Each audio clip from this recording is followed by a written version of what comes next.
Well, I know from the last video, I promised to do these daily. So I went promptly on and decided to do 3 today because I missed the last 3 days. Beautiful day here in Colorado. I think it's like 50. It's supposed to be warmer tomorrow. Whenever you have the sun out and it's shining, it's always warm here. It rarely gets cold because the solar exposure really heats you up. So fantastic day today for out and running. A couple things that I wanted to talk about. One was after my water fast, I know my sodium was low. I did add some. There was a symptom that came out where water fasters had really dry mouths, and at night mine was extremely dry, and even though I drank water during the day, it still tended to be fairly dry. So I added sodium in.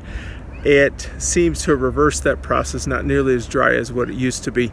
However, I only lost 0.2 pounds, which kind of is well below my rate, but that's okay to get my body back in shape from where it was at before. Another thing that I've noticed was I was a huge Diet Coke drinker. Sometimes I'd kill off a liter bottle, maybe even 1.5 liters in a given day, and my teeth were definitely showing the symptoms of it. What was nice is with the tea, I was able to give up Diet Coke without that headache that you normally get from caffeine withdrawal, and I slowly kind of went to just 1 time a day with the tea, and I really didn't have the headaches that I normally have, so that was fantastic there. It's extremely easy to quit a soda habit if you're on this and you add something caffeinated in its place. Anyway, 0.2 today, not the greatest. I've been walking every day since the last video, and like I said, it's supposed to be incredible tomorrow. Maybe I'll walk a little bit more. Who knows, if I lose another 20 pounds, I probably could get back into running. I do the Nike running program where you walk a minute, jog a minute, walk a minute for 20 minutes, and then you slowly expand your running period that you do. And I've done it before. I got up running 3 to 5 miles a day. So I think I don't want to really put that kind of stress on my body yet, but who knows, with another 20 pounds.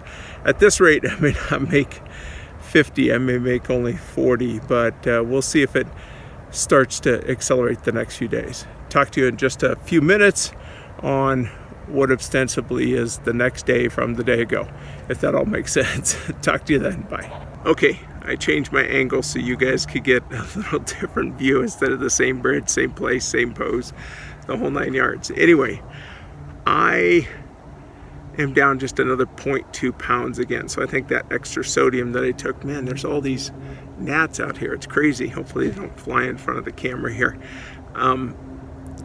It's just 0.2. I think the sodium still stayed in my system. It definitely kind of hindered whatever weight loss that I was going for. I do want to talk about habit today. There's a book called The Power of Habit, and I forget the author. I'll post it over my image here so I can give you the link to Amazon or whatever if you want to pick it up. But essentially what it says is there's a trigger, there's a pattern, and then there's a reward. Sorry, that's the flies buzzing me there, or the gnats or whatever those things are. And essentially what it is he gives an example which probably describes it best. At 2 o'clock, a guy would decide that he was hungry, so he would get up, and 2 o'clock was the trigger, the time was the trigger, and he would go down into the cafeteria, he'd talk to a bunch of people, he'd grab a brownie, and then he'd go back to his work. And what he found out was that he was, the reward that he was getting from it was the food, but when he tried to replace that reward with something else, like talking to people or just getting up and stretching and everything else, and giving himself a different reward, he was able to replace that habit that supported his lifestyle a little bit better. So for me, the example that I have is I would get up to cook. Now, I'm like probably a lot of you, am a bit of a lazy eater. Whatever's in front of me and the quickest to get, I'll get. If I was heading into work that day, I would stop at McDonald's so I could eat on the way in. But I found that I like to cook, so I would cook. I get up, I get the urge to cook, I'd see a cool recipe, I would turn around and cook it, and I would eat it, and that was quote unquote the reward. However, since I can't eat it, I actually work on presentation, I work on, the spices and all the rest of the stuff. Of course, I can't taste test it, so I have to have my wife or my daughter taste test it. And what I found was the reward of just getting a good meal that everybody liked was more than enough to kind of make me happy about it. So I'm cooking tons of keto recipes. I can't wait to get off this fast and I can show you guys and share all those keto recipes.